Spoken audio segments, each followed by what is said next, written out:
And since our excellent secretariat has supplied me with a just-in-time clicky thingy, I can actually stand in the pink box like they want us to myself.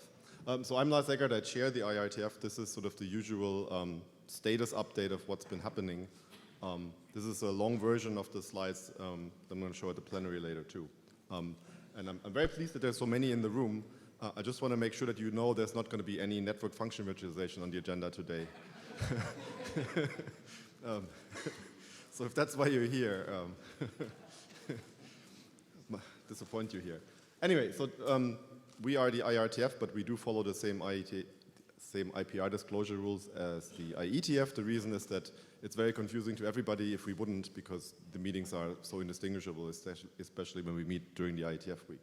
So if you make a contribution, meaning if you talk here or there or send email, and you have IPR on anything that you contribute, you need to disclose that, the usual stuff. So the slides are up. Thank you very much for the speakers to A, get them to me early, and B, not change them at the last minute. That was very helpful. Remote participation, there's various ways today, is even because, so MeetEcho is streaming us, but apparently also ISOC is streaming us, so there's 2 streams. If you want to see which one you like better, go ahead. We have 2 mailing lists. One is a very low volume announce list, and one is a equally low volume discuss list. The second of those doesn't need to be that low volume. People can use that for discussions. This is the open meeting. As I said, this is the agenda. It's pretty short as usual. I have a few slides on what's going on in the IRTF overall, and then we have the 2 applied networking research prize winners who are giving their award talks, 2 of the 6 that we picked for 2016. Dario Rossi first, Samuel Gero second. At some point before Sam's talk, there's going to be a few people from the quick HTTP community walking in because they asked me to put the agenda this way so that they can make it over. So don't be alarmed if all of a sudden the doors open and like 200 people walk in. Right, so state of the IRTF. We have, I think, 10 groups chartered at the moment, and 8 are meeting this week, which is pretty good, especially since I think at least 1 or 2 of those have actually asked for several slots during the week, which we couldn't give them because the week's pretty full, as you know. So almost everybody is meeting this week. There's sort of a few special meetings here. There's a joint meeting between the Software-Defined Networking Research Group, the Network Function Virtualization Research Group, and the Network Management Research Group. So if you thought that NFV yesterday was full, so I asked the chairs to double check what kind of room they asked for this meeting on Friday, because otherwise it's going to be pretty tight. But you should go. This is, has the potential to be interesting because it's really sort of a discussion on what can we do in this shared space on management. There's 2 groups that are on the bottom here that are in the proposed research group phase. One of them is the Measurement and Analysis for Protocols research group that met yesterday. And the other one's the Network Machine Learning Research Group, which also met yesterday. So if you happen to have been at those 2 meetings, I'd be interested to hear from you what you think should happen here. Should we charter them, or are they not on a good track and we should maybe, not charter them? So come talk to me or send me email. Every IETF meeting, the IAB reviews the progress of one research group. This time it's the Gaia research group. That's because they meet here. Usually they have meetings away from the IETF. They meet at ACM Dev and other venues. This time they're meeting in Berlin, and so we're going to review them. This is my personal, always highly controversial status about the activity level in the research groups. I think most of them are actually pretty active at the moment, so there's a lot of green. The ICCRG has been a little silent. However, they have an interesting meeting coming up that you should go to on Thursday, where they're basically going to have a panel. So they invited a few key people in academia and in industry to talk about congestion control for 5G. And it's really going to be a panel discussion, so I don't think there's going to be very many slides. So that has the potential to actually be pretty good. Network management is a little bit quiet, but they usually are. They operate more like an academic workshop. And network coding has been pretty silent, and I'm still questioning whether it's time to close them based on not enough activity happening. And we have the 2 proposed groups that I already mentioned. We have an IRTF RFC stream. It is more like a trickle. There's not been anything published since IETF 95. However, there's, I think, 3 or 4 RFCs in the queue at the moment with the RFC editor, so there should be a spike in Korea. Some of them come from the ICNRG, from Gaia, from, I think, Network Management had one. So I'm hopeful that there will be some output on the stream. Right, I'm stepping down in March. I've said that like probably a year ago already. So the IAB has sort of started a process of picking a successor. There are 5 people at the moment, Stephen Farrell, Brian Haberman, Dirk Kutscher, Alison Mencken, and Colin Perkins, who are candidates to follow me. I'm very pleased that we have such an excellent pool. I think I would gladly hand the job to any of those 5 and not feel bad about it. This is an excellent position to be in. If you have an input for the IAB who needs to make the decision amongst them, who you would prefer, send email to either the IAB chair at iab.org or Cindy Morgan, executive director at iab.org. The deadline is this Friday, so tomorrow morning and Thursday morning, the IAB is going to interview all of these candidates. And so the feedback selection comes to an end. So if you haven't sent the IAB anything, now would be a good time to do so. And all the remarks are in confidence. Right. We tried something new. So we have 2 things that are called Applied Networking Research BLA. The new BLA is the workshop. This came out of the Yokohama IR SG dinner. Hang on, did I actually miss? No, I didn't. I thought I was missing a candidate there for a second, which should tell you that I haven't had enough coffee. So this is the Applied Networking Research Prizes, where we have the award talks later, right? These are sort of my favorite part of the week because you really get good research that is highly relevant presented here. And people always say we should have more of that. The problem is the prizes really don't scale very well, right? You can't have 20 prizes at an IETF meeting, or even really more than 2 is already stretching it.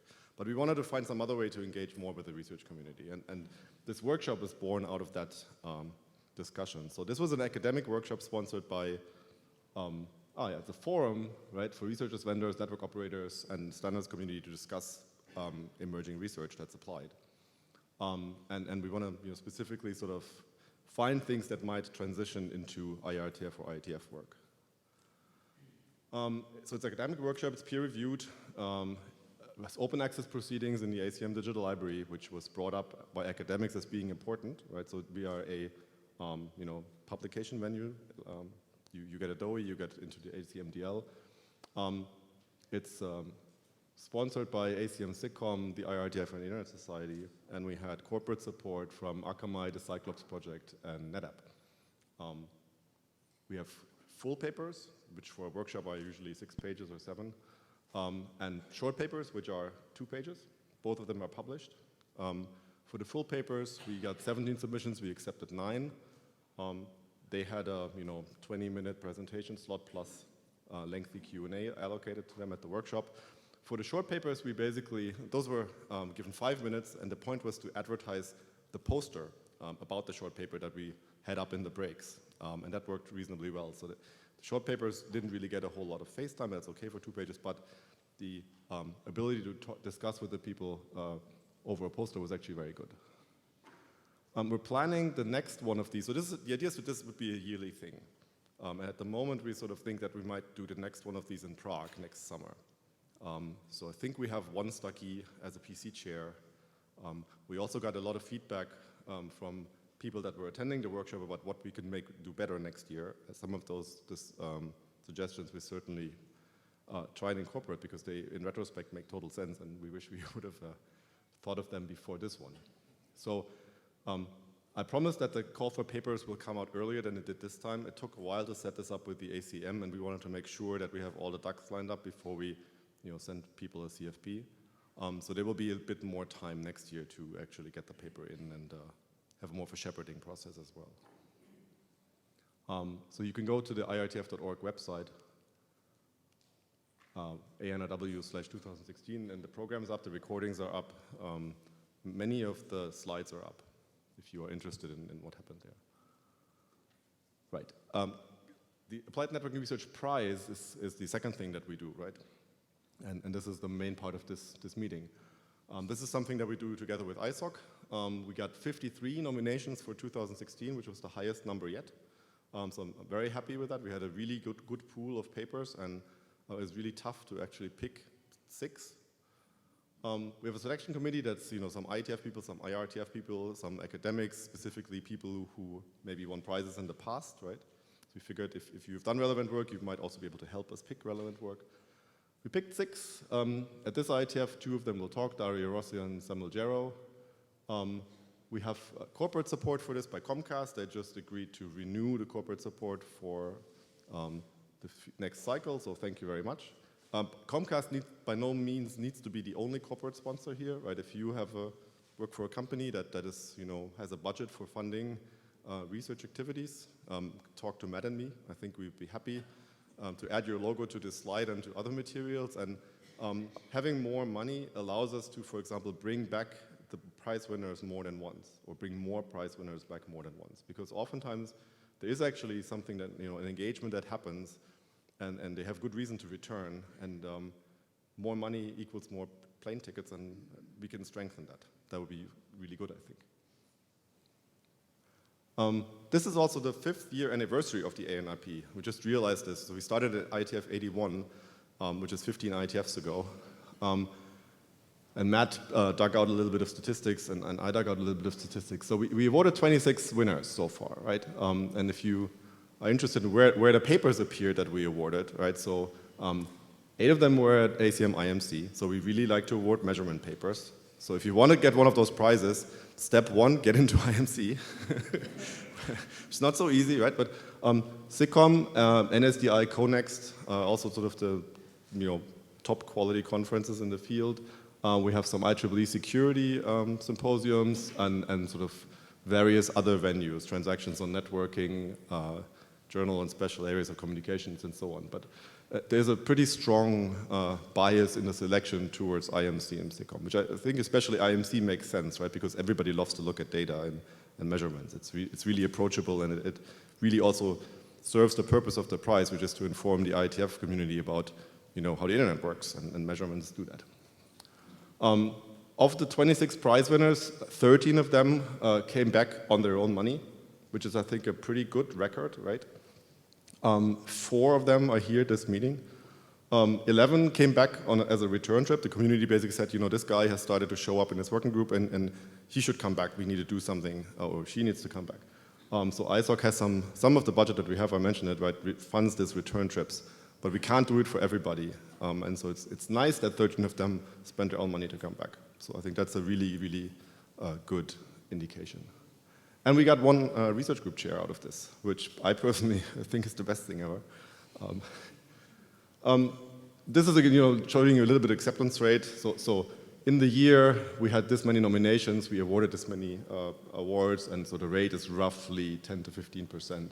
In 2011, when we started, we had this crazy idea that we would run the selection process for every IETF meeting, which clearly didn't scale. That's why we did it for 81 and for 82, which is why we got 24 and 13 nominations. And then we quickly decided, let's only do this once a year and pick for the entire year. And that's why for the other years, we have the 1 number. So step 1, get into IMC. Kind of hard. Step 2, 10 to 15% acceptance rate here. So it's pretty difficult to get chosen, and that's why the quality of the papers is usually so good, right? Because the bar is really high, actually. So I think this works well, and I think we will do this forever, Matt, right? As long as there's good papers, I think we're going to do this. Or maybe we stop when the room is empty one morning and everybody's. Right, and that's the end of my sort of status of the IRTF bit. Any questions about anything I said?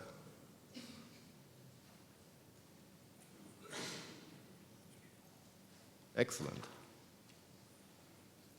Barry, are you leaving the room, or are you going to the mic? Are you going to a microphone, or are you leaving the room? Okay. Hey, this is the one person that came to hear me speak. All right, Dario, I think you're up first, right? Come on over.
If I'm staying here listening better, so the audio quality is better. So I'm Dario, I'm professor at Telecom Paritech. This is joint work with Danilo, which is a first-year PhD student. He's just completed his first year. A couple of other postdoc, Diana, Jordan, and Timur at Linz.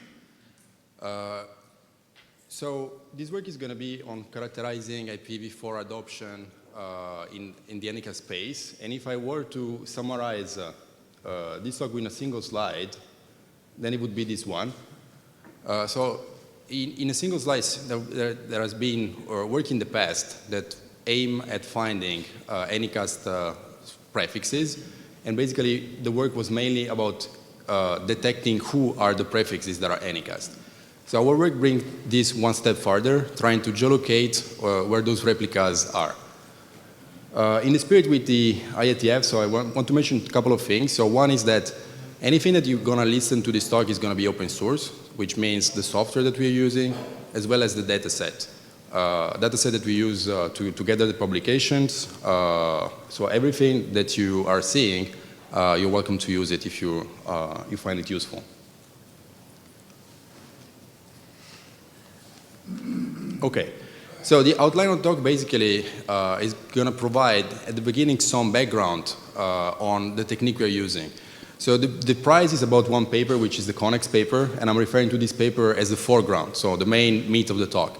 But in order to you to understand what are the techniques behind, I need also to introduce the background, which is a paper that was published at the Infocom 2015 that introduces the technique.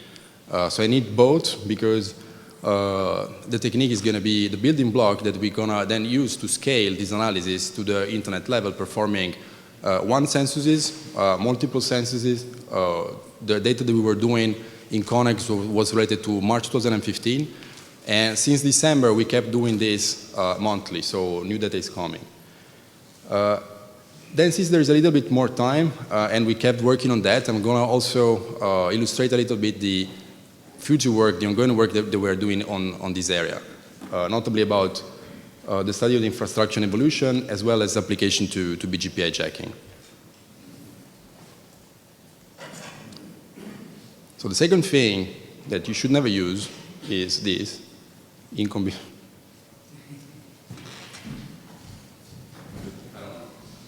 I can do the next slide if it doesn't. So if I'm close enough, it works. I can also, okay. Yeah, but so I can. The pink box doesn't. Okay, the camera will not follow me, right? Okay. So stay here. So basically, the motivation of using anycast are very simple. So imagine that you got two guys. One is a typical French guy with a typical French cap, and the other one is in US. So they want to use the same service, and this service happened by chance to be located in the US. Now, there's going to be a thing that you can do in order to optimize the communication. A lot of work is going on at the IETF in order to, for instance, squeeze the delay of the communication. You can try to set up TLS faster. You can try to reuse identifier. You can use persistent connections. You can use initial window 10 to speed up the time at which the bytes arrive. But still, there is one thing that you cannot change, which is geography. So if you need to cross the ocean in order to get those bits, sooner or later you're going to hit something which is the propagation delay. And so you cannot squeeze the Earth, and so the guys that are going to be in US are going to be closer, and the round trip is going to be lower. And round trip, for those who are familiar with congestion control, also correlate with throughput. So the shorter the round trip time, the better in expectation is going to be your throughput. So the only way can you do next? Thanks. So, and of course, there is an hidden factor, which is money. So this is not only interesting for the user experience, but also because the user experience correlates with the usage of the services by the same users. So there have been independent studies that were purportedly adding delays to queries, for instance, by Google, by Microsoft. And they were showing that even with tiny amount of latencies, like 400 milliseconds of latency, reduce by 0.7% the searches. Now, 0.7% doesn't seem big in terms of engineering. So whenever you have an improvement of 0.7%, you trash it. The problem is that whenever you are having 0.7 less searches by the volume of Google searches, that means millions of dollars. So that's very important, which is why reducing this delay can be very welcome. And the reverse is true also. So whenever you have a speed up, so reduce the delay, you also increase the people that go to your service, and you, in expectation, increase the revenue. Like, for instance, happened to Shopzilla, which is not only correlated to the propagation delay, but also to what we described before in terms of efficiency. So this is basically one solution. If you want to have users that are happier, that are using your service more, then what you do is that you replicate your service. And when you do replicate your service, basically you're doing anycast. So there are a couple of ways of doing anycast. One which is very popular right now is application layer anycast. For instance, think about Akamai, CDN, current resolutions. And they're working at unicast in the IP world. So basically the way it works is the following. So imagine that you want to find a resource, you go to a name resolution service and asking for that resource. So that resource is going to be x.com, and a client that is asking for the resource is going to receive a specific, that's going to be, it's too animation intensive, and I don't know why this presenter doesn't work. So if I can try a second presenter, that would be great. Yep. So the name resolution service, in this case DNS, will give you an answer. So an IP address for corresponding to x.com that is gonna, yep, wonderful, thanks. So x.com got mapped to an IP address which is x1 for client 1, and the same for client 2 and for client 3. So you're gonna be mapped to different services.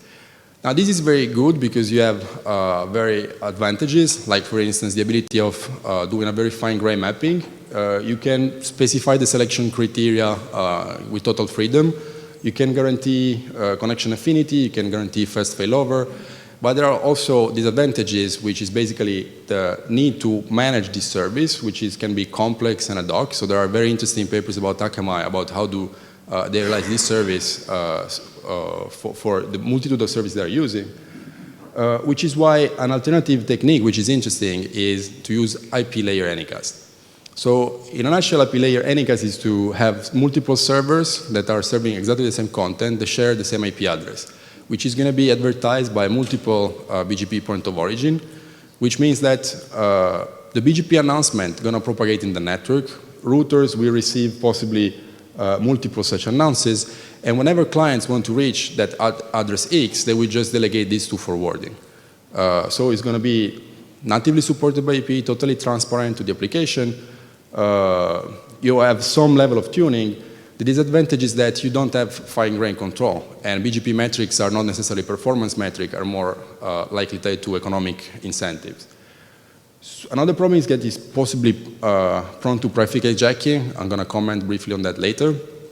And that you also don't have any explicit connection affinity guarantee. So imagine that our routing happens, then a TCP connection can go from one server to another just due to the forwarding process.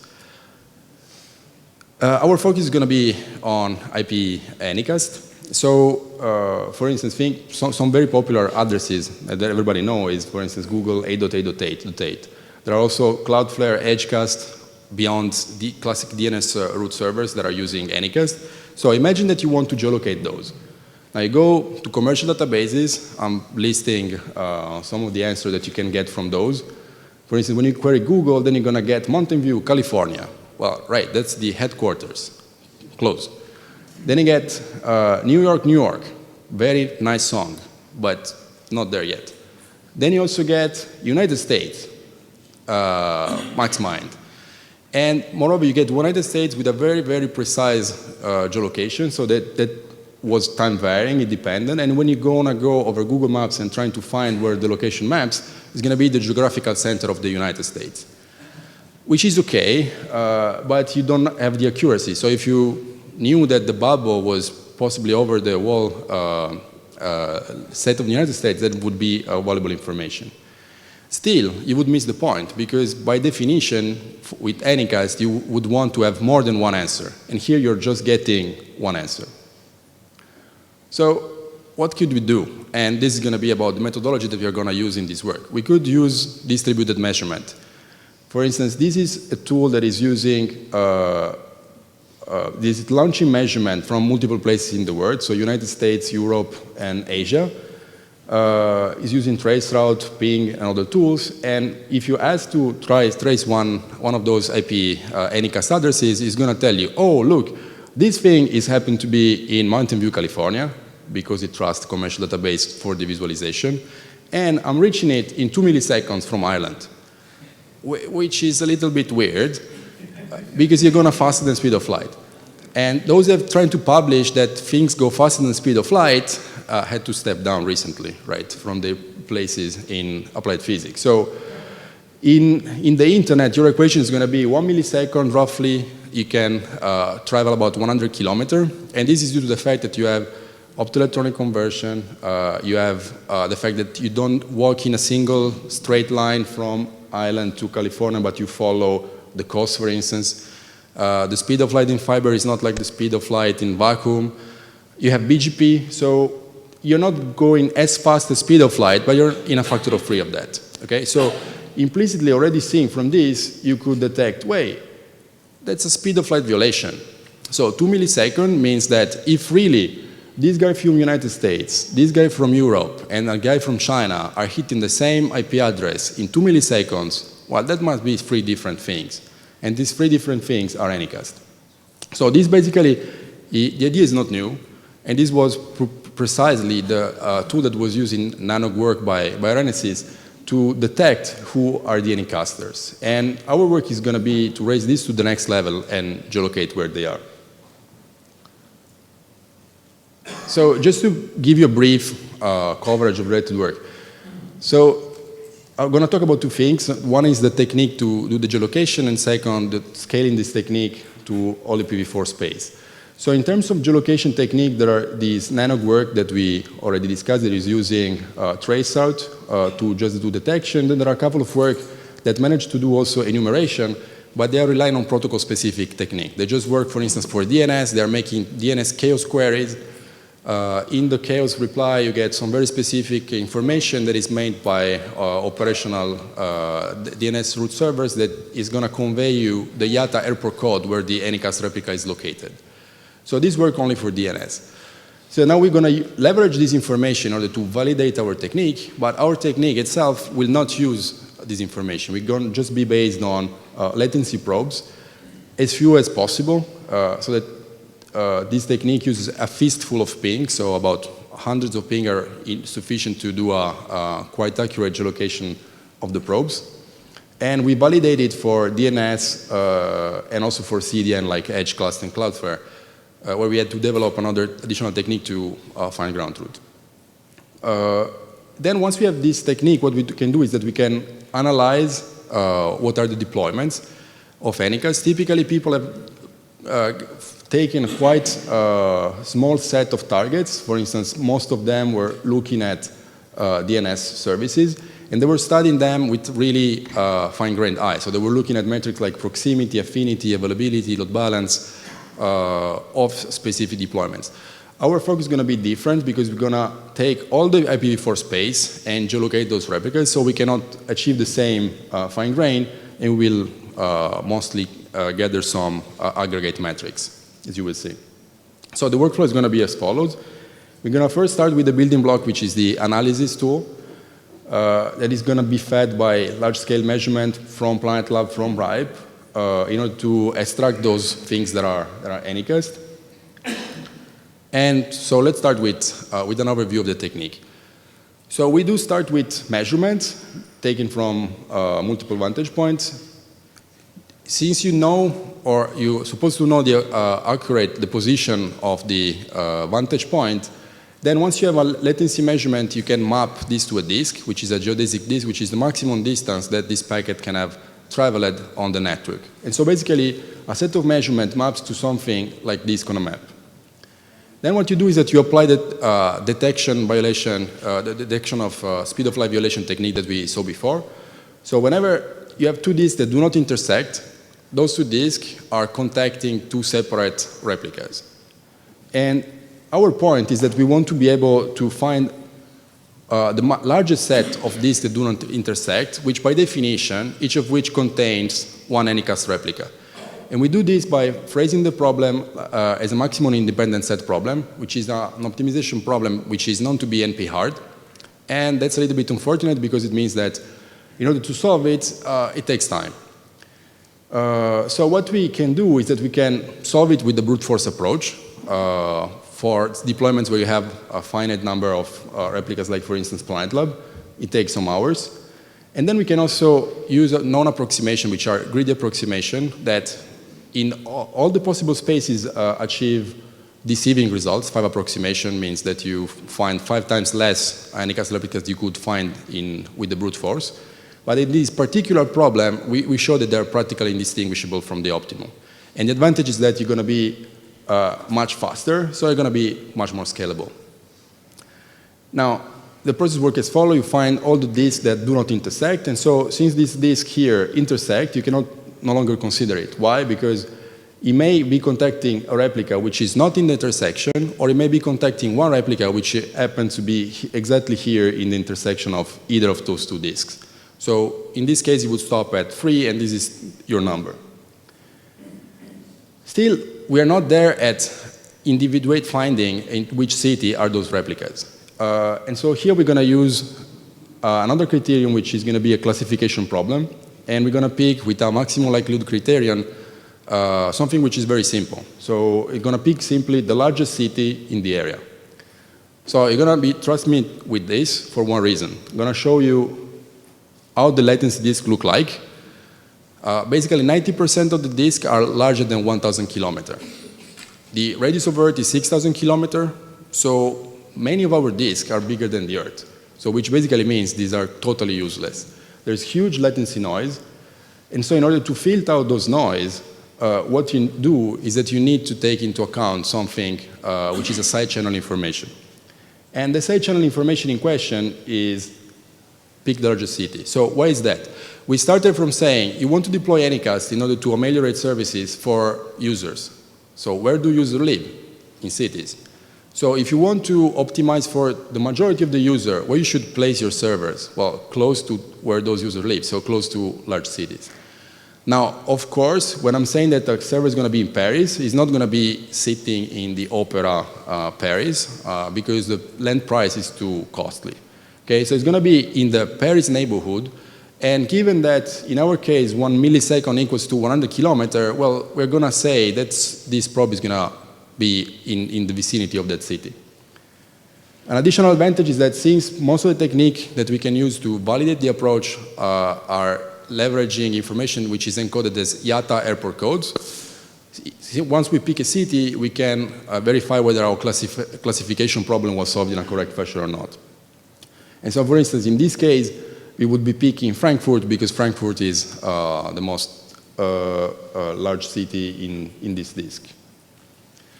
Then we have another step, which is we have a feedback process in which once we have selected a city, we're going to collapse this disk to 100 kilometers around the city, which means that now the physics of the problem has been modified. So we can go back here having a different set of disks, some of which are smaller, and so, for instance, this disk will not be intersecting with any other. We continue applying the maximum independent set, the classification, and so on until convergence. And this process keeps pretty fast.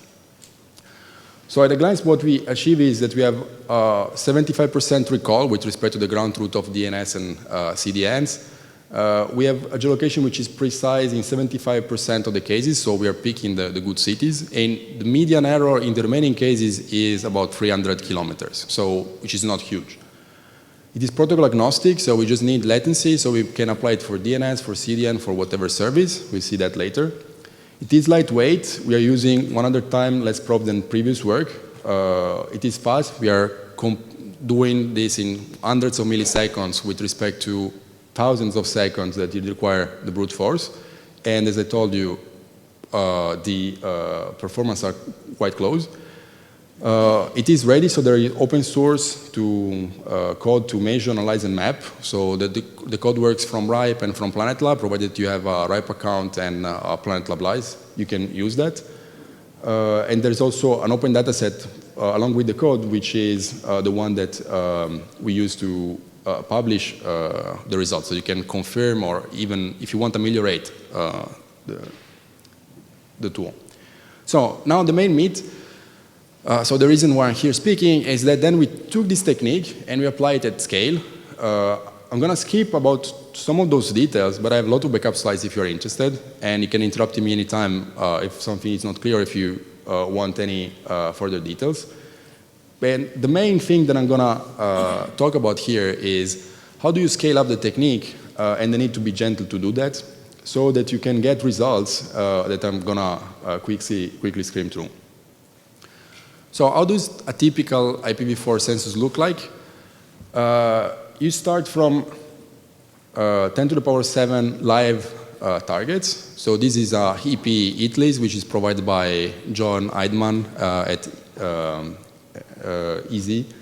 And as we see yesterday, this needs to be updated quite frequently. In the proposed working group about measurement analysis protocol, there was a talk showing that in the next month after the release of the hit list, if you're just using the hit list, 80% of the target is going to go away. So this is something that you need to update frequently. Then, taking this list, you're taking on the order of 100, so a few hundred vantage points. You do want to avoid overloading targets, so you don't want to send too many packets. You want to be nice. You want also to avoid pinging or contacting guys that explicitly tell you that don't want to be probed. So for instance, those that are replying you with administratively prohibited host network message, then you need to honor those responses. So you ping them once, you put them in a gray list and never ping them again. And you ping them explicitly with the NCMP because it is service agnostic. We also did tests with several protocols. Like once we know that this service is running over port 53 UDP, then we also try it with DNS. Once we know that it's over port 443, then we use over HTTPS. And the results are basically in line. But when you don't know, should you try with port 53 or port 80, then ICMP increases the recall, so you can have a much larger coverage of the internet. Then you want to go fast, but not too fast. Actually, the tool we were using during Connex went at about 10K host per second, so it's not as fast as ZMAP. That is not the point. We want to leverage that from many, many vantage points, so we do want to go at a speed that doesn't harm the host. Right now, we're going in the lab at over 100K, so we're going much faster, but still, we take all the necessary steps in order to avoid overloading destination. So for instance, we use a linear shift register in order to maximize the inter-arrival time between any two consecutive packets hitting the same guy. And basically, in these censuses, we are running at 1 packet per minute per target. So we are not really pissing off anybody. However, the problem is that since we are sending at 10K per second to 10 different guys, the reply aggregate. So the router, which is close to us, will tell, oh, you're under attack, my God, and it's gonna drop packets. So experimentally, so not everybody, of course, was in this scenario, but we want to increase the recall, and we had time, so the solution was, well, let's slow down, and with 1K packets per second, experimentally, we had much less problem. Which means that our census run in a few hours. A census is 10 to the power 7, out of which you get some 10 million, some million replies.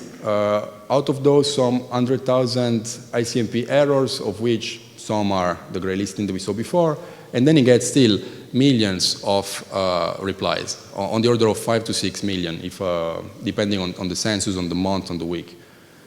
So you need to run the technique that I showed you before, million times. And now the point is that if you are taking 100 milliseconds per run, then it would still take you more than 1 week to go over everything. So we went back, we re-engineered everything in order to run it under 3 hours. Right now I think we're running in 1 hour, so that we can have the whole process basically continuously running.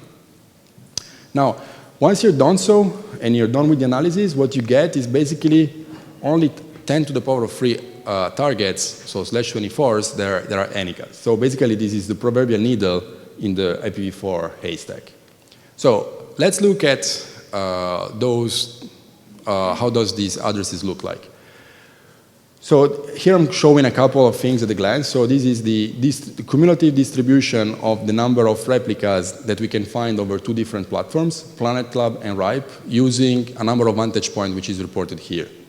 So there are some for which we found less than 5 replicas. They are likely anycast. We manually verified some. We prefer to be conservative, and so in the remaining we focus only on the guys that are more than 5 replicas, which are unlikely to be false positive of any sort. And in this case, you see that most of them we find no more than 20 replicas with RIPE, but that we find possibly also the double with RIPE, even if we are using less vantage point. This is because RIPE Atlas vantage point can be chosen between a much larger diversity. So RIPE Atlas now has over 10,000 probes from many more autonomous systems in many more countries. So we can have much more diversity. So if we make a careful selection of those probes, then we can have a better results. The problem is that even to refine those results over RIPE, due to a number of limitations in the RIPE limiting platform, it still takes days, whereas in Planet Lab we are able to perform a census in under 1 hour. So, which means that these 2 platforms are really complementary. So what we do typically is that we do a census over Planet Lab, and then we refine only over RIPE to consume less credits. Those /24s are pertaining to about 100 AS in 71 cities in some 38 countries with some 10,000 replicas. These were data from March 2015. So what we did is that basically, just because we were given the talk here, which is a good motivation to improve the thing that you're doing, basically we started performing monthly censuses since December 2015, and now we are exporting those since basically the last month. So right now you can go back in time and see the different measurement, how they look like for any of the IP addresses that we find in the vantage point. So here is just an example. So how does this top 100 look like? Actually, for reason of space, since the screen is too small, it's going to be cut at 50, but you can find the top 100 in the paper.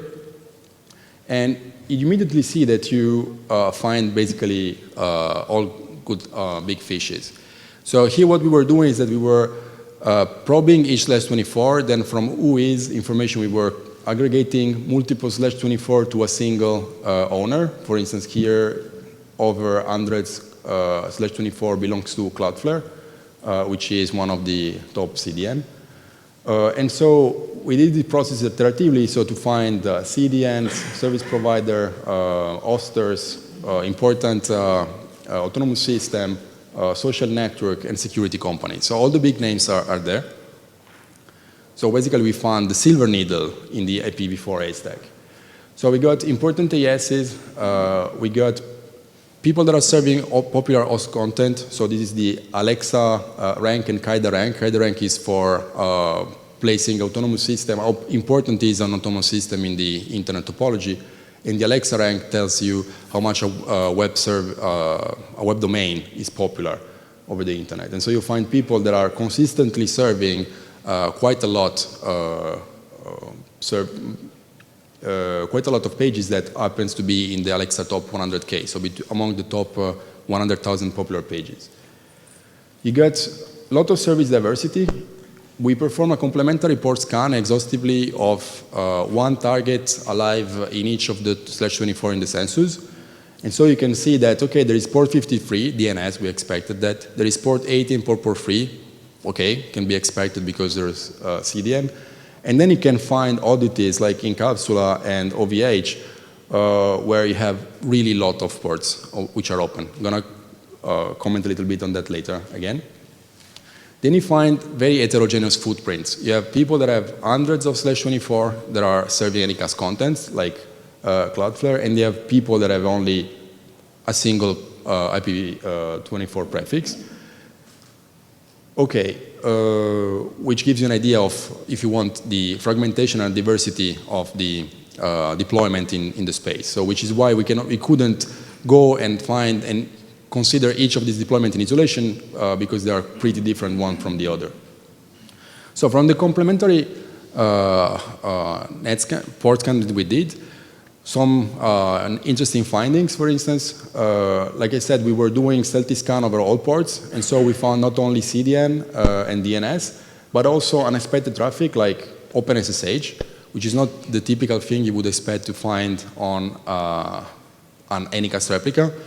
One of the possible reasons that I've been given is that it's basically misconfiguration. You have a server which runs on OpenSSH with default configuration. By default, the configuration SSH is binding to all IP addresses and not only the unicast interface that you should run.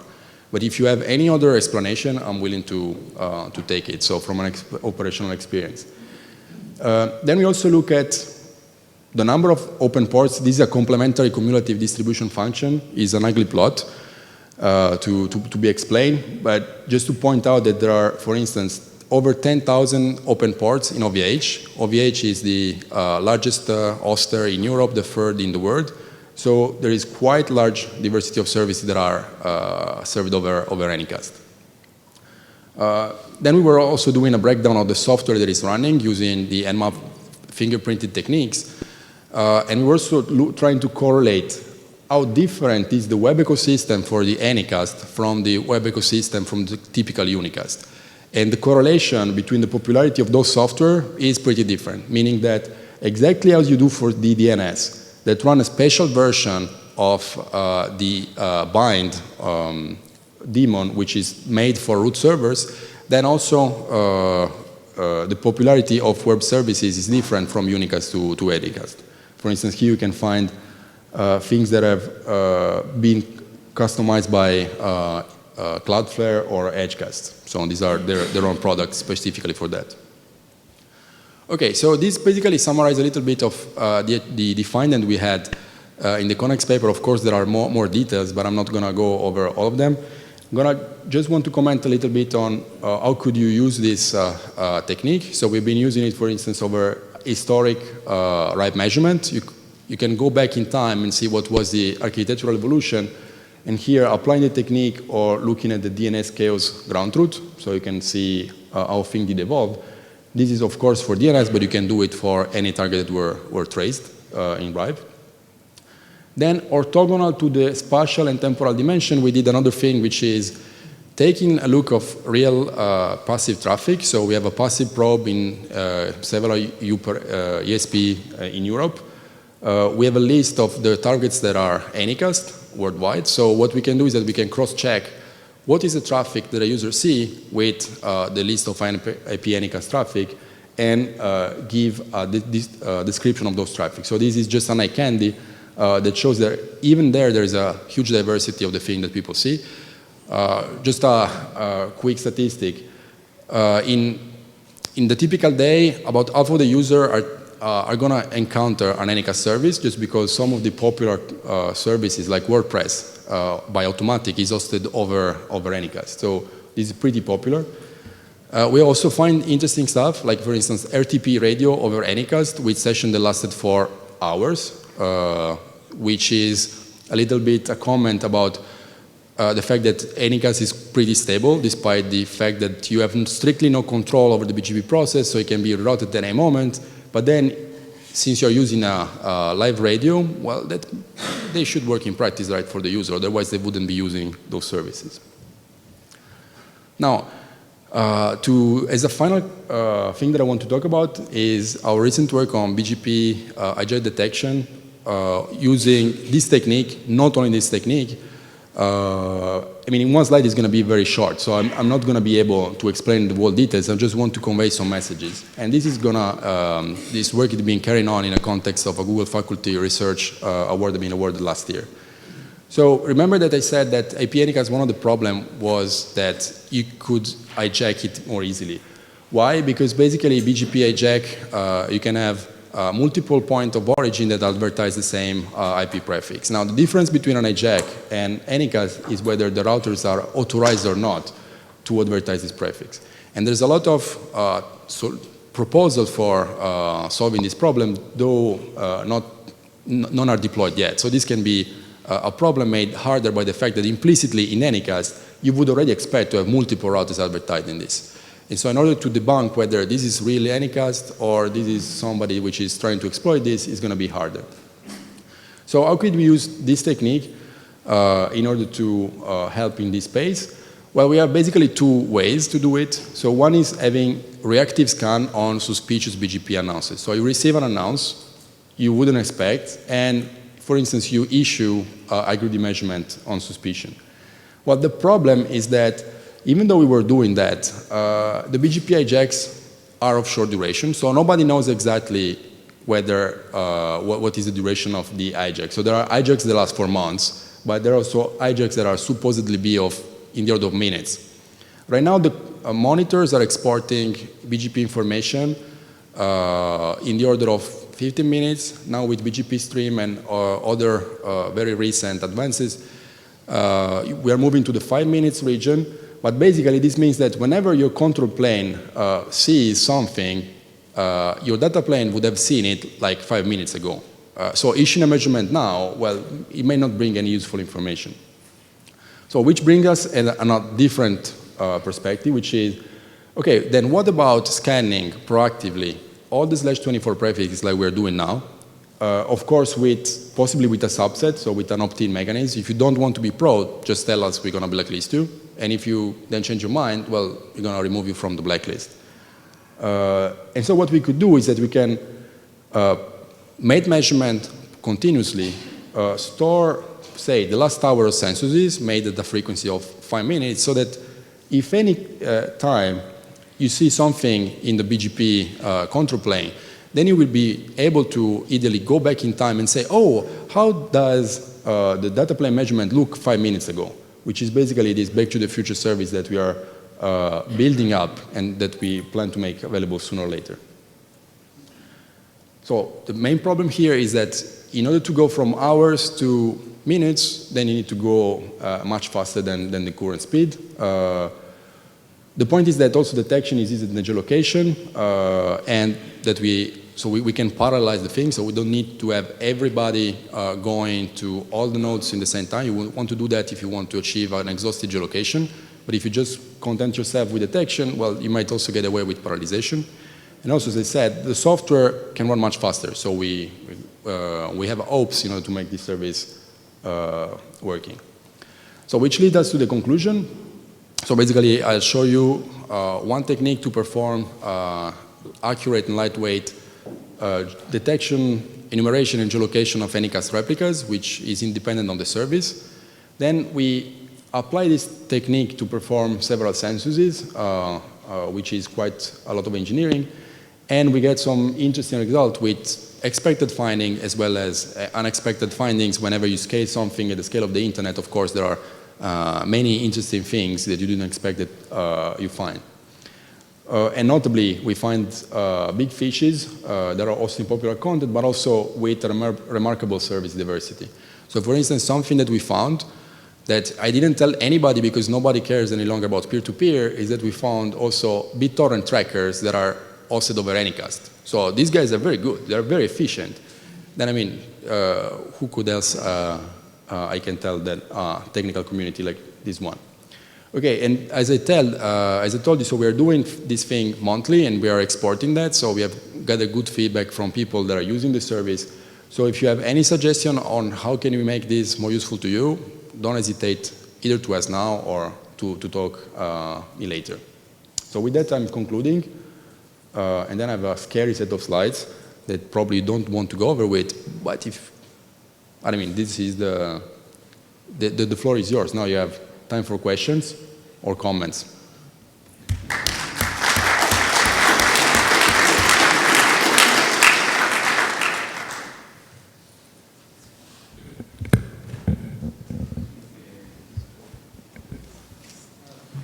Giovanni, SIDN. Great work, Dario. One question. So you use ICMP to probe that, and very often ICMP is also put in low priority delay queues. So how you handle that thing there? Like, because you have the violation of light, speed of light thing. But if the packets are put in a queue, which is like kind of low priority, how do you handle that? Yeah. So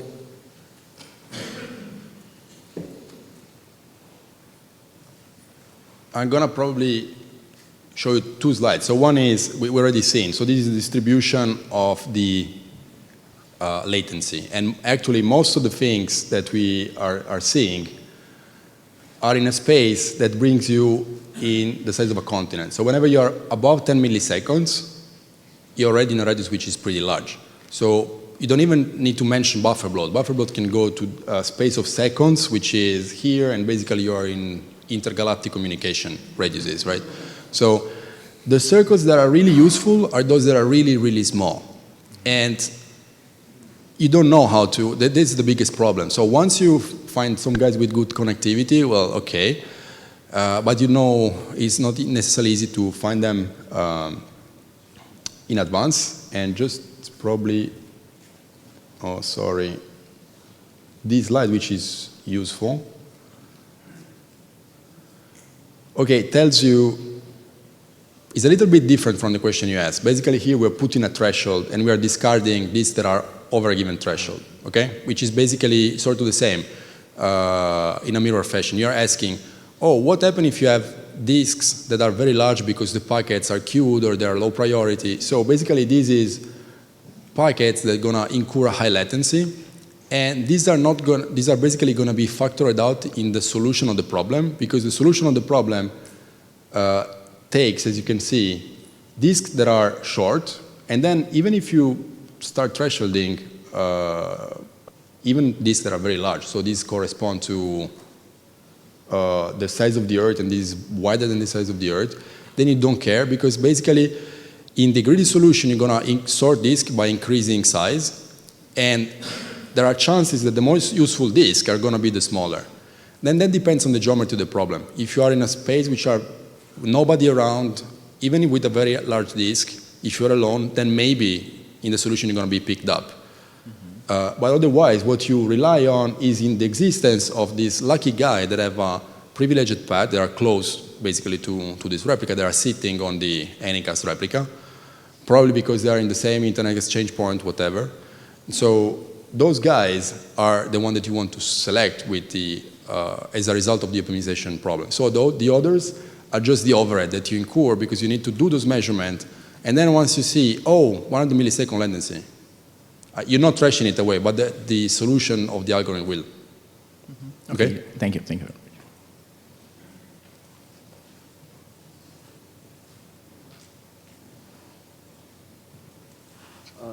Zhen Cao. So I have a question regarding, because you are using the ICMP to measure the latency. I don't know if you have ever experienced the longer delay because of the buffer bloat issues in the Pi.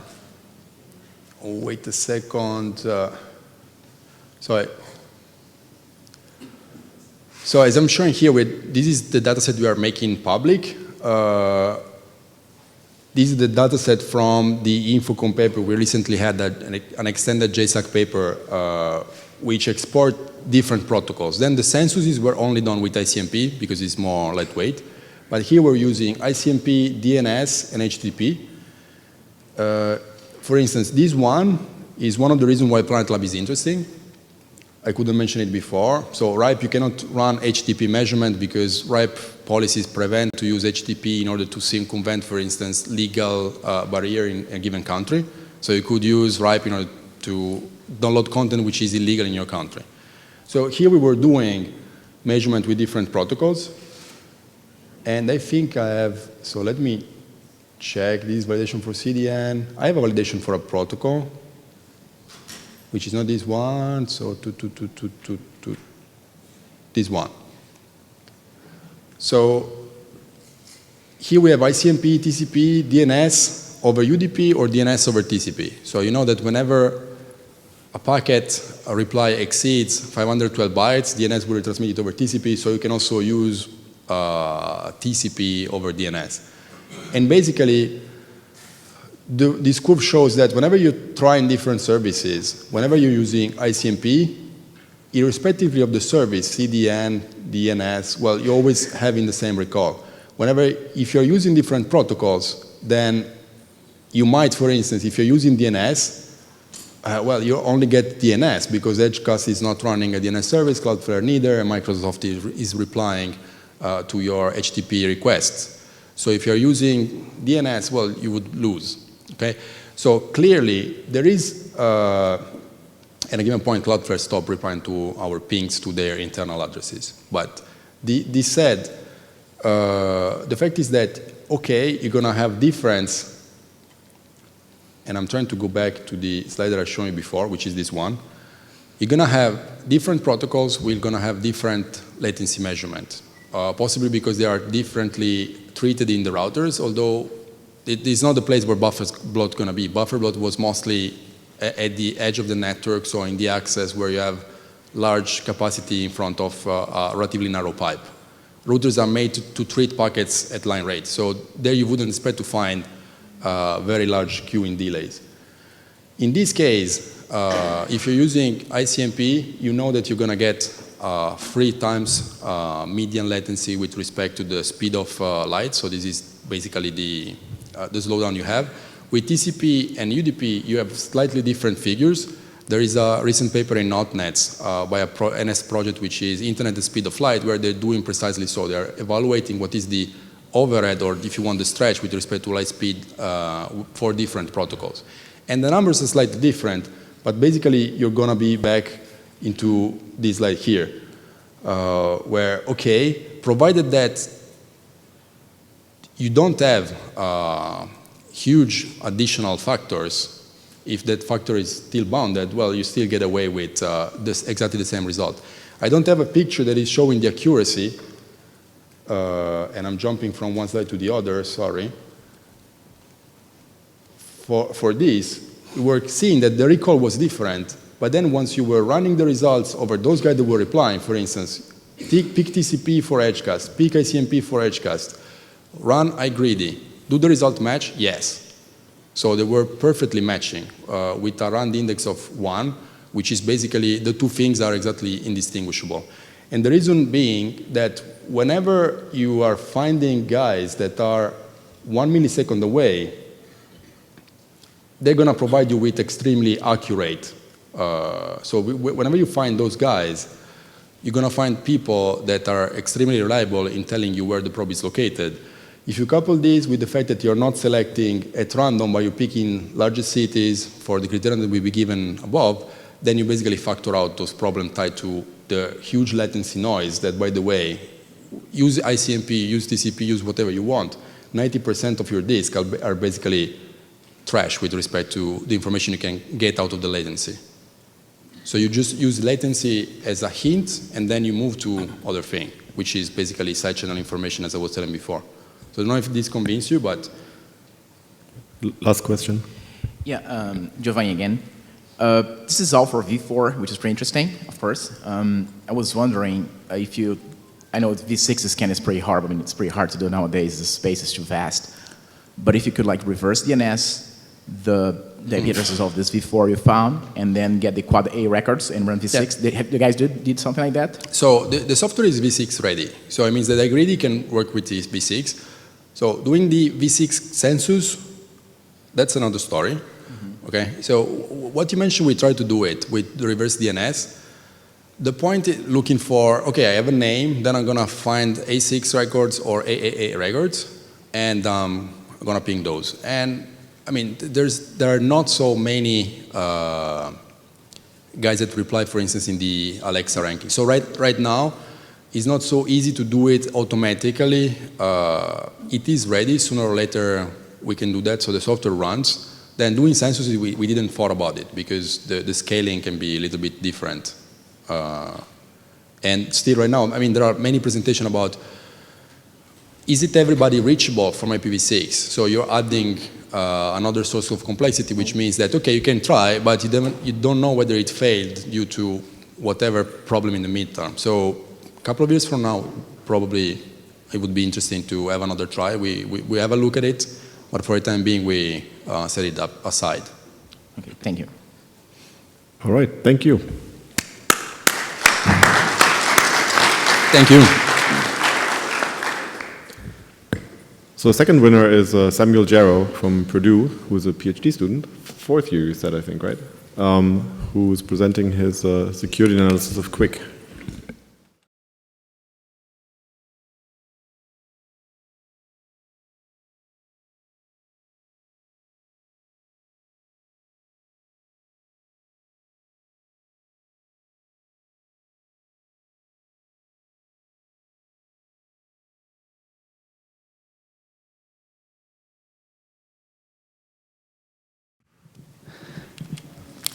Okay, yeah.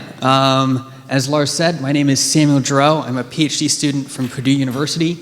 And today I'm talking about our work on how secure and quick is Quick, a provable security and performance analysis. I should mention that this is joint work with Robert Lechev, who's now at MIT Lincoln Labs, Alexandria Boldreva, and Christina Naitu-Rataru. So I'd like just to take a moment at the beginning here to talk about some of the motivation for our work and really for Quick more generally, which has all to do about minimizing latency. So with proliferation of mobile and web applications and sites, latency becomes a very important issue for the internet, for operators and things like that. We had a couple examples of that actually in the last presentation, but even other studies show that even a quarter of a second latency difference in latency can be a significant competitive advantage.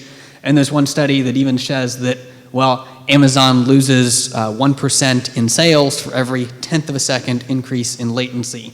So this is something that people care very much about, especially people like Google. Additionally, there's while bandwidth today is fairly cheap, it's only likely to increase. Latency faces a fundamental limitation in that we simply can't send information faster than the speed of light. So, unless the physicists can magically solve that for us, or we drill tunnels directly through the Earth's core, or we all move to a smaller planet, we're essentially stuck with a fundamental challenge to minimize the number of round trips times required to set up connections without sacrificing security. And that's exactly where Quick comes in. Quick stands for Quick UDP Internet Connections. So it's built on top of UDP, very common transport protocol in the internet. And it's a communications protocol that was developed by Google and implemented as part of their Chrome browser back in 2013. And the protocol essentially has two primary goals: to produce security that's comparable to TLS, while also providing significantly reduced connection latency. And the questions that we try to answer in our work are, well, how effectively does Quick actually achieve these goals in the presence of attackers? And to understand why this is a non-trivial question, I'd like to compare Quick and TLS along a couple of different dimensions here. The first of these is the time to set up that connection initially. So hopefully we're all fairly familiar with TLS. We use it all the time for online banking, for Facebook, for essentially anything else encrypted on the internet. But TLS is actually built on top of TCP. So when you set up a TLS connection, you're actually going to set up a TCP connection first with a handshake involved in that. And then you'll set up your TLS encryption keys and then begin to exchange encrypted data. By contrast, Quick basically combines those two stages into a single handshake, which results in significant latency savings. Now, of course, to do this, Quick relies on UDP instead of TCP, and TCP provides some handy benefits for protocols like this. Things like reliable delivery, in-order delivery, some protection against connection spoofing. But of course, it also, as we see here, adds latency, and there's some performance availability attacks like the TCP reset attack that are known against TCP. So the question then comes, well, what about Quick? They had to re-implement all of these guarantees that TCP provides. How effective are they at getting that latency? Are there similar performance attacks against Quick? Then to the second dimension that I'd like to talk about here, which is how TLS and Quick begin to exchange their data. In TLS, we have a fairly simple picture. We start with establishing our session key, and then we can use that to begin exchanging data. Quick, on the other hand, is much more complicated. It actually looks like it takes distinctly longer to begin to send encrypted data. However, we can actually start to send that data before we have our final session key set up using this initial key. And the benefit of doing that is that we can often avoid one RTT in that initial key establishment by caching some of these parameters, achieving the 0 RTT connections that's Quick's goal. But of course, this more complicated handshake then raises the question of, well, what implications does this actually have on the security of the protocol? Okay, before I go further, I'd like to mention some closely related prior work on Quick at CCS a couple years ago. This work developed a security definition for multi-stage key agreement protocols like Quick, and showed that Quick's key exchange meets that definition. They showed how they could modify Quick to compose it with secure data exchange protocols and prove that this modified version would have been secure, which is important and valuable, but we also, there's a couple questions that are left over from this work, which is, well, what about the security of the protocol as it actually is today? And then how can attacker impact these latency goals of Quick? And these are both important questions because Quick isn't just some academic protocol, but is actually deployed by Google in the internet today. And these turned out to be exactly the questions that we address in this work, which is what provable security guarantees does Quick provide and under what assumptions, and then how effective is Quick at actually minimizing this latency in the presence of attackers. And just to give a quick highlight of our results, we develop a security definition suitable for performance-driven protocols like Quick and prove that Quick satisfies that definition. However, Quick does not satisfy the traditional notion of forward secrecy provided by some modes of TLS, like TLS DHE. Forward secrecy, just as a reminder, is this notion that if a server becomes compromised at some point in time, then connections made to that server prior to that point are still secure, cannot be compromised. And turning to our second point, we've discovered that with some simple attacks on some of the handshake parameters, we can actually prevent Quick from achieving these minimal latency guarantees. And we demonstrated these attacks to show that they are in fact practical. Okay, so in this rest of this talk, I'd like to spend some time talking about our provable security analysis of Quick. We'll then probably spend the majority of the time looking at our performance degradation attacks. And then I'd like to quickly mention a little bit of related work on TLS 1.3 before finally concluding. So turning to the provable security analysis, before we get into too much detail, we need to understand the way Quick's protocol actually works a little bit better. So in Quick, we have our client and our server. To begin a connection, the client generates a connection ID, just a random 64-bit value, and sends that to the server. The server generates an STK, or source address token, which is tied to the client's IP address and is used to prevent IP spoofing, and sends that back to the client along with an object called a server config, which contains information about the supported encryption algorithms of the server, as well as a public Diffie-Hellman value for that server. When the client receives this message, it verifies the signature on that server config, generates its own set of Diffie-Hellman values, and sends all of that information back to the server, which verifies the source address token is correct, hopefully preventing IP spoofing at that point. And then both client and server can compute an initial encryption key based on the Diffie-Hellman values from the server config and that the client generated, and use that to begin securely exchanging encrypted data. At some later point in time, typically very shortly thereafter, the server generates an ephemeral session Diffie-Hellman value, sends the public value to the client. They both generate a new final session key and use that for further data exchange. So there's a lot of details here. The really important part to get here is that the STK and the server config can be reused, which means that if a client has previously talked to a server before, they can do an abbreviated handshake where they just generate a new connection ID, reuse the STK and server config as long as they haven't expired, generate their Diffie-Hellman value, send that all to the server, everything works from there. Essentially what we've done is we've just saved a full RTT off the beginning of this connection. And in fact, because we can generate that initial encryption key from just the server config and the server's the client's Diffie-Hellman value, we can actually achieve zero RTT connections where we start sending encrypting data without having heard anything back from the server yet. Of course, there are also a couple other complications with the QUICS protocol here. In particular, the client is unable to check the authenticity of this source address token value. It's just an opaque string of bytes to the client, which means that if this is ever corrupted, maliciously or otherwise, then we get an inconsistent view of the handshake, and the client and the server establish different encryption keys, which is a problem. Additionally, if the server is compromised before the server config expires, then data that's encrypted under this initial key can be revealed, can be compromised. This is the forward secrecy difference that I mentioned earlier. So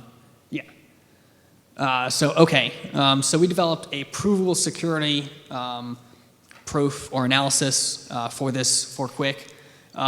It's not the only type of formal security analysis available, but it seems it's very popular for protocols like this in the community.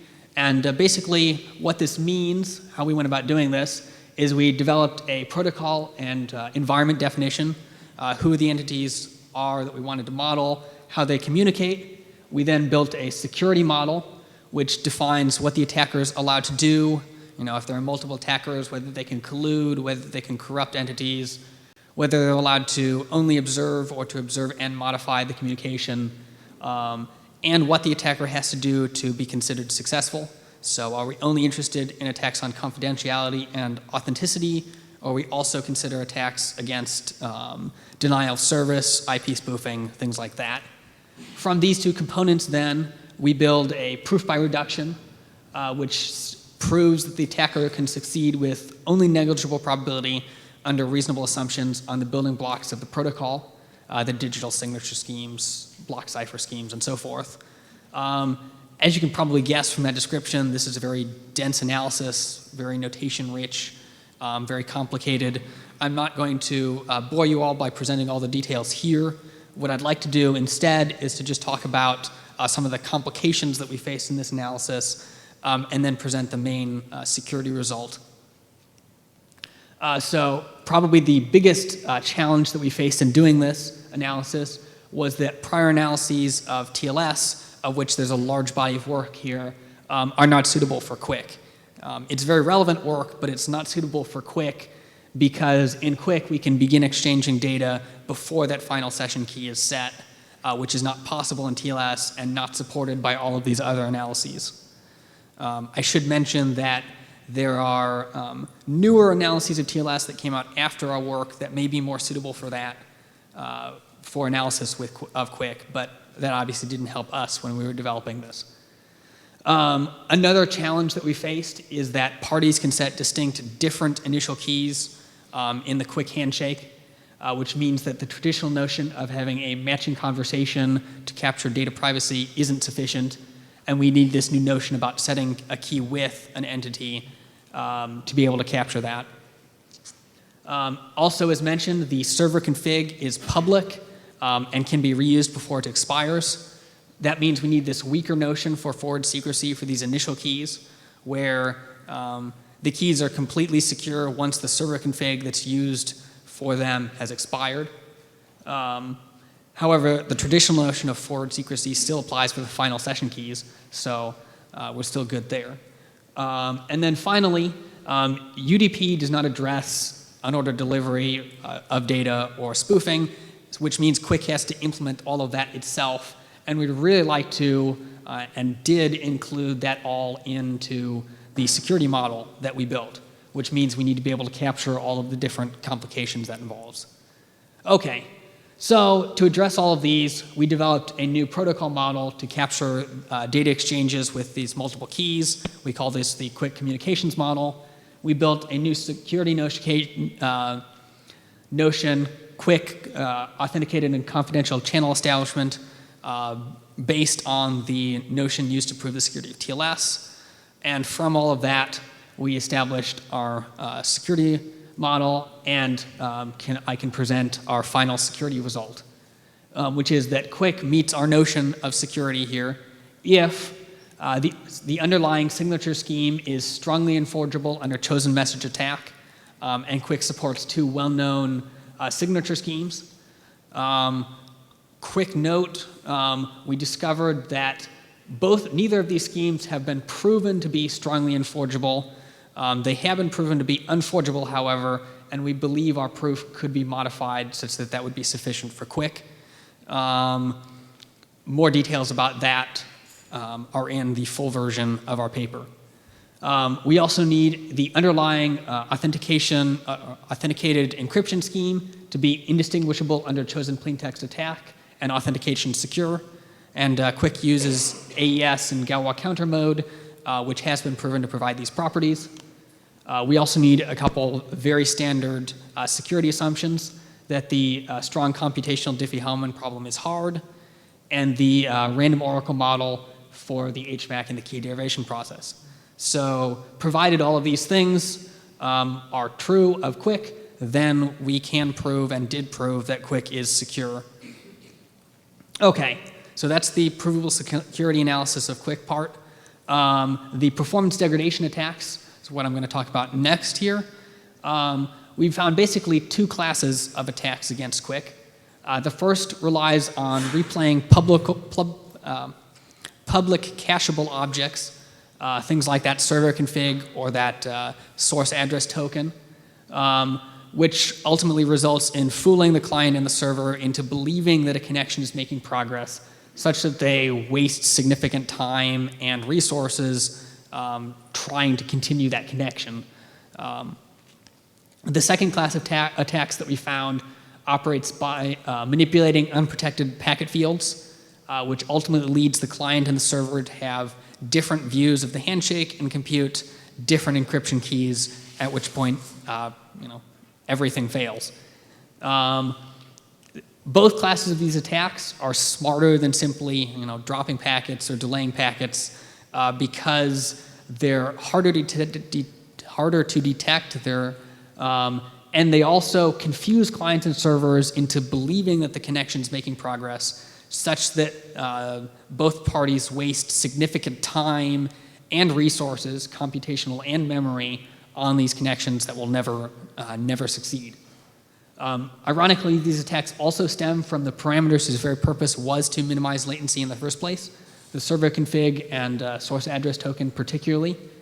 And finally, and most importantly, these attacks do not concern data authenticity and confidentiality. So these are only attacks against the protocol's performance or availability. Any data actually exchanged by Quick is unaffected, and we've just proven that Quick is in fact secure.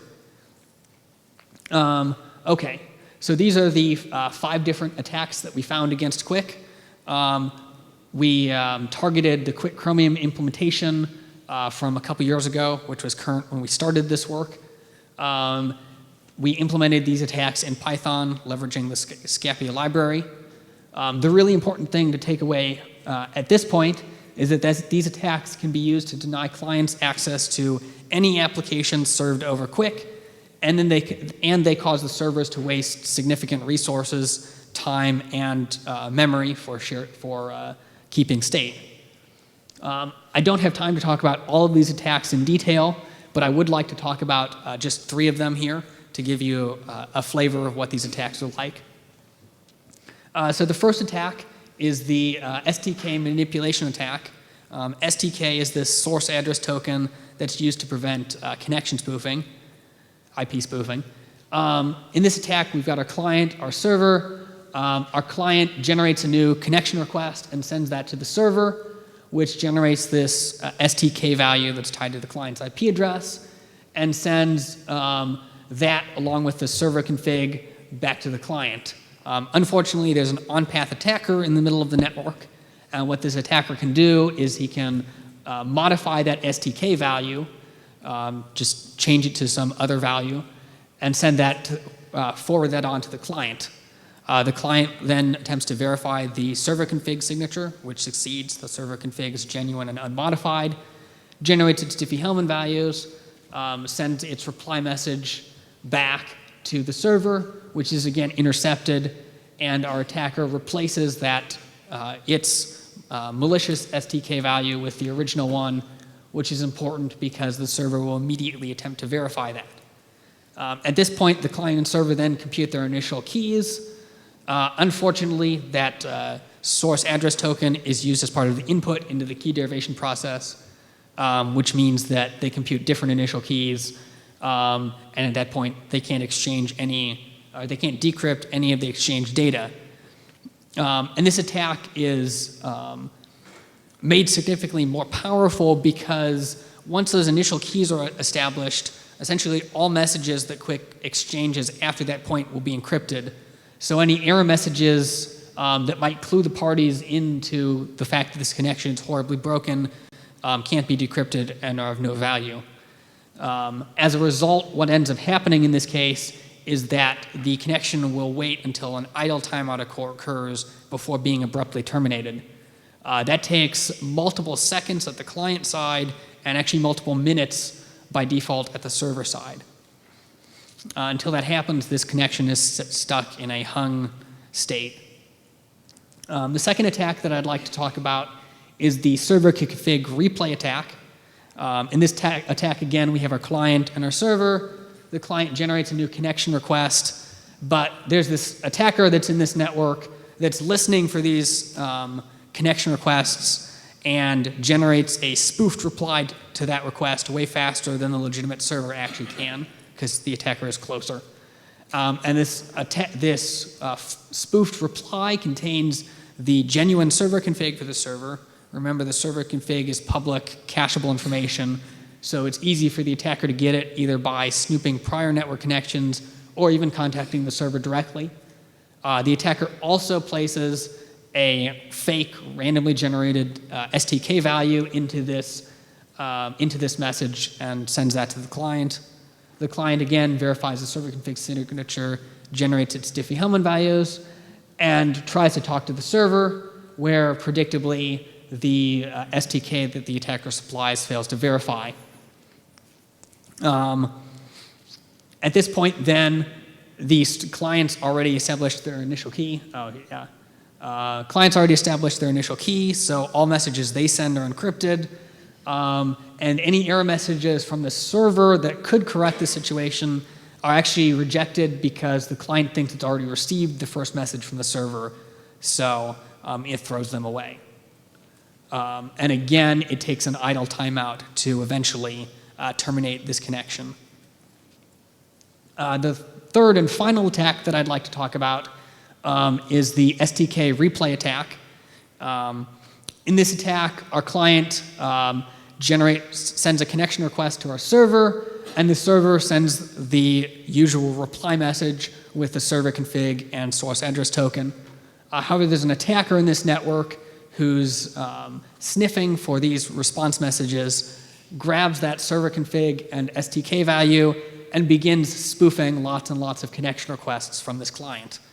And this works because that STK is bound to the IP address, but is reusable while not expired because we need that for the zero RTT to work, which means that the attacker can legitimately spoof all of these connection requests from the client. And for each of these requests, the server is going to need to derive keys for them, it's going to need to keep state, and it's going to need to send reply messages, which means that the server quickly falls over. And I actually demonstrated, or was actually able to demonstrate this against the Quick server that's part of the Chromium implementation, the server actually ran out of all of my RAM and swap, and the out-of-memory killer eventually killed it. Okay, so it turns out, interestingly, that these attacks against Quick actually have some similarity with prior attacks that we know about for TCP and TLS. One example is that this STK replay attack that we just talked about has a lot of similarity to TCP SYN flood attacks in that both attempt to overwhelm your server with essentially connection requests that are then abandoned, that the attacker has no intention of ever using. A traditional mitigation against this is, of course, single-use SYN cookies, which essentially punt the state for an RTT from the server to the client. That's somewhat the idea of the STK value, but unfortunately, the STK needs to be replayable for 0 RTT, which means that the attacker is still able to spoof a very large number of these connections using it. Additionally, the manipulation attacks that we found show similarity to SSL downgrade attacks, which is an attack against older versions of SSL, where the attacker rewrites the handshake messages to request older vulnerable crypto algorithms. Protection was actually introduced in SSL 3, and this basically includes a hash of all the handshake messages in the very final message and checks that the client and server compute the same hash. Obviously, if an attacker rewrote the handshake messages, they don't, and that fails. Similarly, the manipulation attacks we find against Quick are detected when we end up with different initial encryption keys during the handshake. Unfortunately for Quick, SSL and TLS consider this hash failure to be a fatal error and immediately quickly terminate that connection.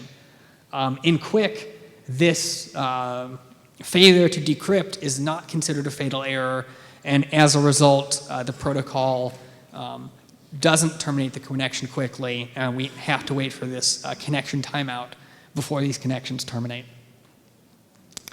We did look at some mitigations for these attacks. Unfortunately, mitigating replay attacks seems to be pretty much impossible without limiting these public cacheable parameters like the server config to a single use.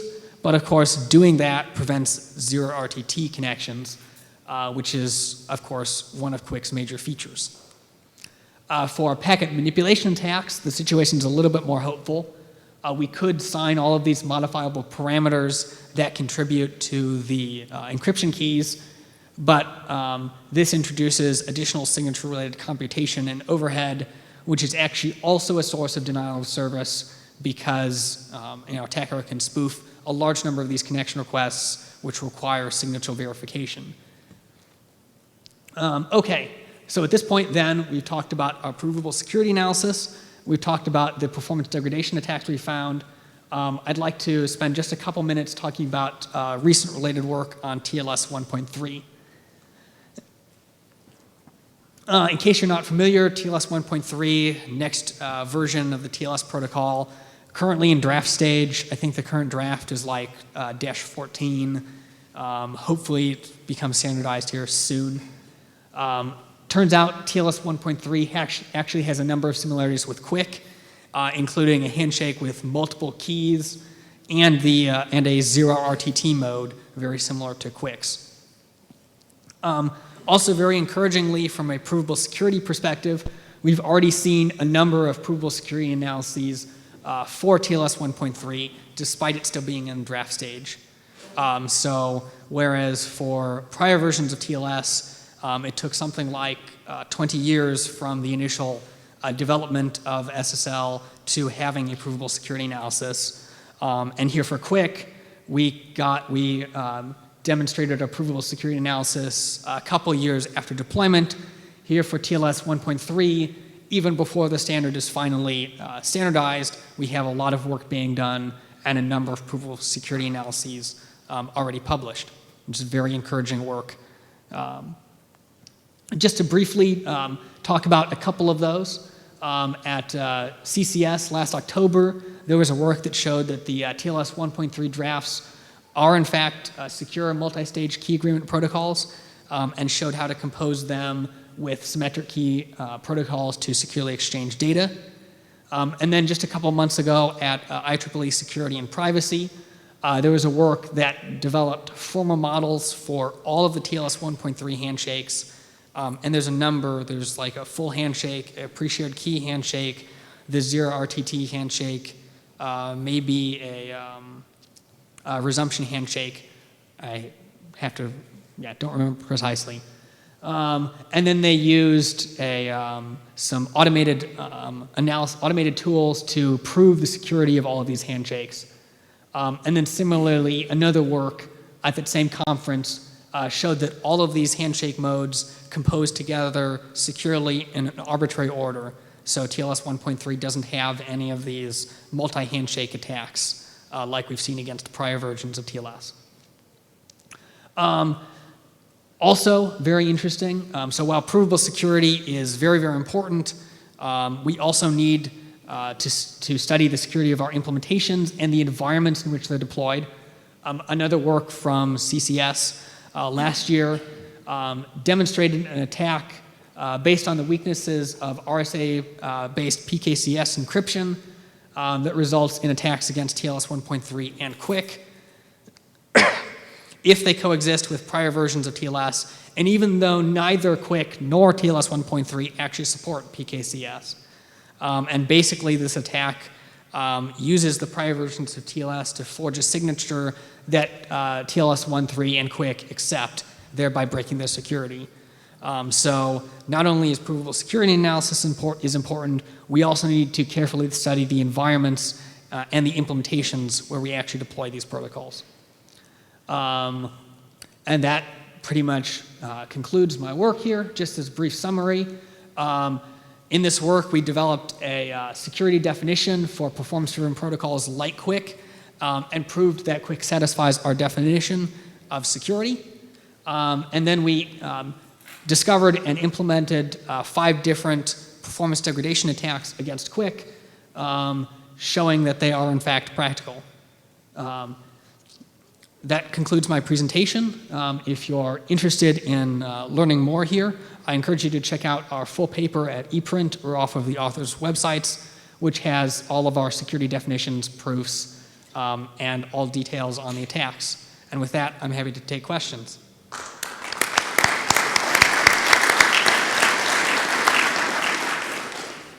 Hi, Samuel. I'm Dave Blanco from Akamai. I read your paper before this, okay. and the presentation helped me understand it better. The thing that I'm curious about that you might help me in my work, and if it's too far afield from this, just explain to me why. I noticed in the paper it doesn't mention SNI, the server name indicator that we use to set up the initial encrypted session. Yes. And there's been work in the past in the IETF to try to encrypt that. And I'm less familiar with crypt than I am with TLS 1.3. But what I'm wondering is, obviously with the thing you described, you have this opportunity to send SNI encrypted under the subsequent sessions because you have this zero RTT already encrypted context. Well, that's true, but you're also here, part of that server config, or logically part of that server config, is the SSL certificates and verification. So you still need that at the very beginning prior to setting up these encryption keys. Okay, I think I understand that. And so this afternoon in TCP Inc., I'm going to propose a way that we can omit SNI for when we don't need it, because maybe you have a unique IP6 address for every service. And I was just wondering for your comments basically on how could we improve either with QUIC or apply techniques from it to either obscure or omit SNI. So QUIC actually does send SNI. It's in clear text. It's abstracted out of the security analysis part of this work. I'm not sure I have any great suggestions for you, unfortunately. It's out of the domain of what you're doing because it's really a privacy concern rather than a security concern, even though yes, and for certainly for the security analysis part of it, it's completely abstracted out of this analysis. Yeah, not really in scope, unfortunately. All right, thanks a lot. Stuart Shasha, Apple. One of the questions I was going to ask as I was watching the presentation is many times you mentioned TLS, and I was going to ask you, does that include TLS 1.3 with its zero round trip facilities? And then I saw towards the end you start mentioning TLS 1.3. So I'm curious to know, of the vulnerabilities you found, which ones are flaws in Quick specifically that TLS 1.3 doesn't have? Which ones are just inherent with any zero round trip protocol and they're kind of unavoidable? Because it'd be interesting to know if there are things that can be fixed in Quick, should that be done. You also commented that there have been some security analyses done of TLS 1.3 even though it's not final. Yes. And I would argue that doing that before it's final is exactly the right time to be finding the security flaws before the RFC is published, not afterwards. Absolutely, yes. So in terms of which of these attacks are applicable to TLS 1.3 or unique to Quick, I think most of these are essentially going to affect all types of zero RTT protocols. By caching that information, you're essentially giving it to the attacker to do these kind of replays against. One of the big things that TLS 1.3 could look at is some other way to provide to prevent IP spoofing, because as we see in a number of these attacks, that source address token that Quick uses is one of the major features here that we can leverage that provides some protection. So even the STK replay attack, right? It provides some protection against IP spoofing, but not complete protection. We can still replay it if we spoof the single IP address. Let's see. Something else I wanted to say there. Shoot. Okay. Well, okay, thank you. Yeah. Other questions? All right. Thank you.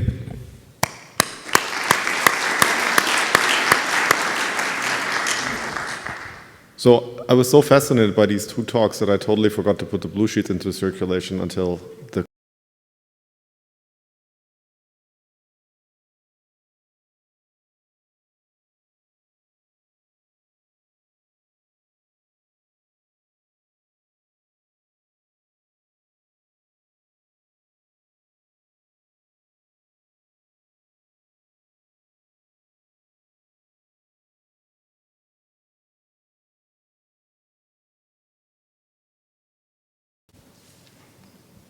Great, then we'll be all early for lunch. The blue sheets, I think they're sort of in the third or fourth row, so if you want to do me a favor, come up and sign them. Thank you. See you in Korea. Oh, I should mention, we're going to start the call for nominations for the 2017 cycle of the ANRPs at some point soon. So we're going to open basically the nominations. I'm going to send out an email. If you go to conferences and you see papers that you think are as good or better than the ones you saw today, nominate the authors or convince them to self-nominate. You know, we don't discriminate against self-nominations. In fact, we encourage it because so nobody other than me can tell whether it's a self-nomination, and I don't care, and so the section committee doesn't know. So if you're an author, nominate your work, right? And I think that's the last thing I forgot to say. Thank you.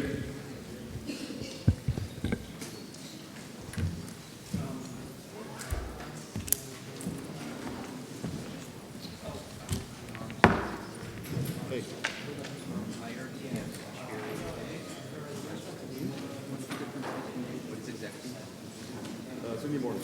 So